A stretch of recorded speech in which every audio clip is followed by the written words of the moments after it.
ജ്യോതിഷരത്നം അവതരിപ്പിക്കുന്ന ദിനപഞ്ചാംഗ ദർശനത്തിലെ നിങ്ങളുടെ നാളെയിലേക്ക് എല്ലാവർക്കും സ്വാഗതം. നാളെ 2026 ജൂലൈ 1, മലയാള വർഷം 1201 മിഥുനം 17 ബുധനാഴ്ച. നക്ഷത്രം ഉത്രാടം. ഉത്രാടം നക്ഷത്രം സ്ഥിരതയുടെയും ഉത്തരവാദിത്വത്തിൻ്റെയും വിജയത്തിലേക്കുള്ള ദൃഢനിശ്ചയത്തിൻ്റെയും പ്രതീകമാണ്. വലിയ വൃക്ഷങ്ങൾ ഒരു ദിവസം കൊണ്ട് വളരുന്നില്ല. അവ ഓരോ ദിവസവും ഭൂമിയിലേക്ക് വേരുകൾ കൂടുതൽ ആഴത്തിൽ പടർത്തിക്കൊണ്ടിരിക്കുകയാണ്. അങ്ങനെയാണ് അവ ഉയരങ്ങളിലെത്തുന്നത്.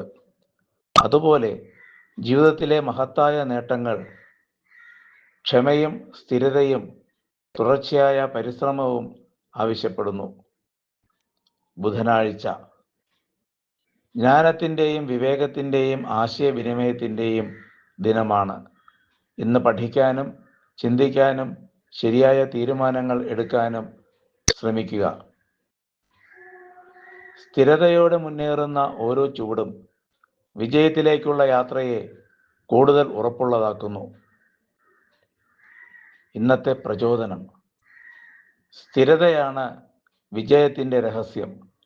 ഒരു ദിവസം ചെയ്ത വലിയ ശ്രമത്തേക്കാൾ എല്ലാ ദിവസവും ചെയ്യുന്ന ചെറിയ നല്ല പ്രവൃത്തികൾക്കാണ് ജീവിതത്തെ മാറ്റാനുള്ള ശക്തിയുള്ളത്. വിജയികൾ ഒരിക്കലും തിടുക്കപ്പെടുന്നില്ല. അവർ വഴിമാറാതെ മുന്നോട്ടു പോകുന്നു. ഓരോ ദിവസവും ഇന്നലെയേക്കാൾ അല്പം മെച്ചപ്പെടാൻ ശ്രമിക്കുക. തുടർച്ചയാണ് കഴിവിനെ നേട്ടമാക്കി മാറ്റുന്നത്. ഇന്നത്തെ അറിവ്: അച്ചടക്കം എന്തുകൊണ്ട് പ്രധാനമാണ്? പ്രതിഭ പലർക്കുമുണ്ട്, അവസരങ്ങളും പലർക്കും ലഭിക്കുന്നു. എന്നാൽ അച്ചടക്കത്തോടെ ലക്ഷ്യത്തിലേക്ക് നീങ്ങുന്നവരാണ് ദീർഘകാല വിജയം നേടുന്നത്. സമയത്തെ വിലമതിക്കുകയും ഉത്തരവാദിത്തങ്ങൾ ആത്മാർത്ഥമായി നിർവഹിക്കുകയും ചെയ്യുന്നവർ ജീവിതത്തിൽ വിശ്വാസ്യത നേടുന്നു. അച്ചടക്കമുള്ള ജീവിതം വിജയത്തിലേക്കുള്ള ഏറ്റവും സുരക്ഷിതമായ വഴിയാണ്. ഇന്നത്തെ നാമം ശർവ.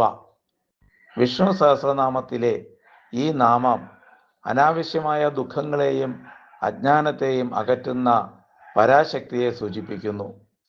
നമ്മിലുള്ള ഭയവും മടിയും നെഗറ്റീവ് ചിന്തകളും വിട്ടുമാറുമ്പോഴാണ് പുതിയ സാധ്യതകൾ ജീവിതത്തിൽ വിരിയുന്നത്. അനാവശ്യമായതിനെ വിട്ടൊഴിയുമ്പോഴാണ് ജീവിതം കൂടുതൽ പ്രകാശമാകുന്നത്. ദിനചിന്ത: സ്ഥിരതയോടെ മുന്നേറുന്നവന് ദൂരം ഒരിക്കലും തടസ്സമാകില്ല. ഞങ്ങളുടെ വാട്സപ്പ് ഗ്രൂപ്പിൽ ഈ കുറിപ്പുകൾ എല്ലാ ദിവസവും ലഭ്യമാണ്. പ്രതിലിപി ആപ്പിൽ ഇത് വായിക്കാം. അതേപോലെ തന്നെ സാഹിത്യ വ്ലോഗ് യൂട്യൂബ് ചാനലിലും ഇത് പോസ്റ്റ് ചെയ്യുന്നുണ്ട്. ലിങ്കുകൾ ഡിസ്ക്രിപ്ഷനിൽ കൊടുത്തിരിക്കുന്നു.